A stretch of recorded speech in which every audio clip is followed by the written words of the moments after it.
Wealth, yoga, wine.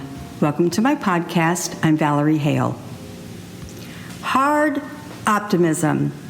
Price Pritchett posits that it's very difficult when you are mired in negativity to focus on optimism.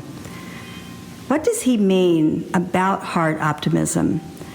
I believe that in today's world, dealing with the pandemic, that many of us have lost our way when it comes to having faith that something challenging is actually temporary.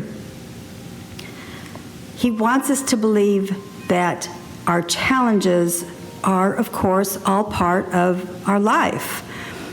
He asks us, is it more important to relinquish negativity, or is it more important to be positive? It sounds like a trick question. In reality, it's more important to tap down the negativity. Why is that? When you tap down the negativity, meaning controlling the negative thoughts, you are allowing optimism to come into your life and create a better, healthy mindset and a better, healthy environment for you and everyone around you. Negativity is a poison, and when you start to have that downward spiral, stop and say, I'll pick you up next week. That's how you can quickly get rid of the negativity. What's important, he also says, are 3 tricks, 3 steps to avoid going down the rabbit hole of negativity. The first one is to have faith. Faith in believing that this is temporary. Faith in believing that it's going to change. It's like a thunderstorm in Texas. I was raised there. When you're driving and you're caught in this big storm, if you keep driving, you'll get through that big storm. If you're in turbulence, the plane is always going to move out of the turbulence. It's temporary. What is also important, he says, is to forgive. Forgive is very difficult for us. Mary Morrissey says that to forgive is giving a present to ourselves. The reason being is you're going to recognize that the person or the situation has hurt you and is a negative influence on you. But if you can forgive a person's behavior, understand that they are unskilled in what they are doing, you remove that person from their behavior. It's easier to then forgive. Mary also says, you may not want this person in your life. You may not ever want to see them again, and that's okay. But for you to open your heart and more positive opportunities to come your way, you must forgive and grateful. It's a little easier to be grateful than it is to forgive. I know this. I am in a really challenging situation with my New York property. I had 2 things happen this morning that is clearing the road of all the horrible pitfalls. And as soon as these 2 things happened, I stopped, I put my hands together, I looked to the heavens, and I said, thank you, thank you, thank you. When a situation or something really good happens, no matter how small, stop and be grateful any way that you can, but acknowledge, I am so grateful that this happened. To give a present-day example of faith, forgiveness, and being grateful, Simone Miles. If you do not know this little firecracker, I am putting a link in my podcast details about her. She is 4 times Olympic gold medal gymnast. She has just completed an amazing gymnastic feat that she's the first woman to ever do this, and all the men gymnasts have said she did it better than I could do it. She was raised in a foster home. She was sexually harassed by Larry Nassar, and look where she is today. Talk about challenges, negativity. Nothing can stop this young lady.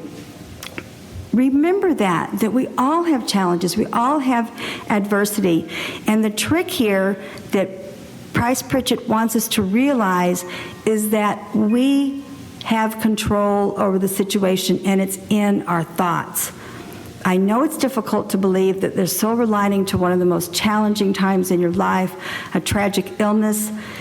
When that silver lining happens, it's not always immediate. Therefore, it's important to have faith. Mary Morrissey also says that notice what you're noticing, meaning notice what you're thinking. When that negativity starts, stomp your foot, stop and say, I'll pick you up next week. These challenges are all part of life.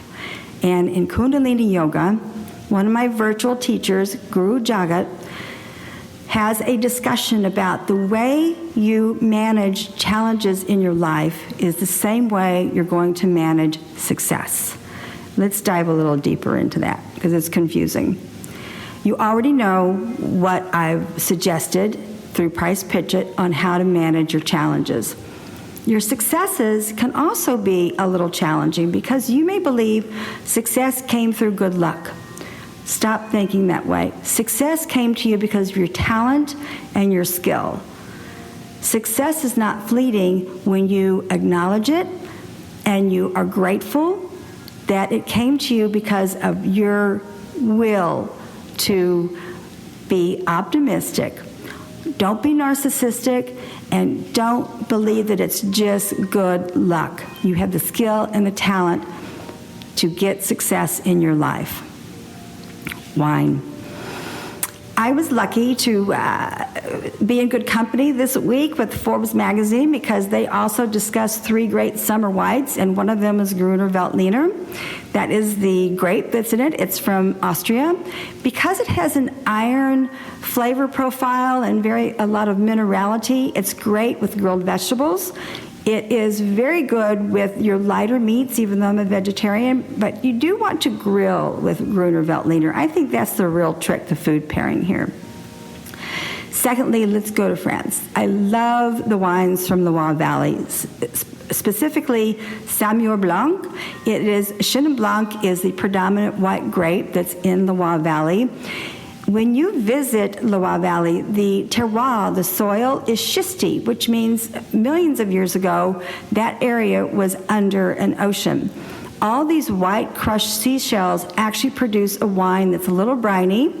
Therefore, it's going to go really well with shellfish, go great with a really nice fish.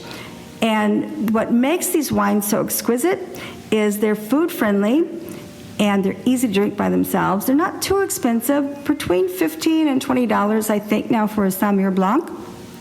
Lastly, Chablis. Chablis is the most northern aspect part of France, above Paris. Chablis, like Champagne, gets a bad name because silly Californians put it on all their cheap wine. Chablis is always, always, always Chardonnay. And it is also a little flinty. It has a lot of minerality. Most of the time you're going to see a Chablis as an AOC. They're going to be in concrete or still tanks or neutral oak. Very rare are they going to be aged in oak, but you will see in a Premier Cru and a Grand Cru that they will be aged in oak. Chablis is a little bit like the Chenin Blanc in that it likes seafood, it likes shellfish, but you can also have it with your lighter meats. To wrap this up, faith, forgive, grateful. These are all 3 muscles. Every day you want to practice them in some capacity. Kundalini Yoga is the world's oldest yoga. The science and technology in Kundalini Yoga, combine that with my gurus, Mary Morrissey, Matt Boggs, Bob Proctor, and you will send yourself to an orbit of success that you will have thought was inconceivable. And of course, wine. Those 3 great whites, the Gruner Veltliner, Saumur Blanc, and the Chablis, worth every penny. To close this, I am not a life consultant. I'm not a life coach.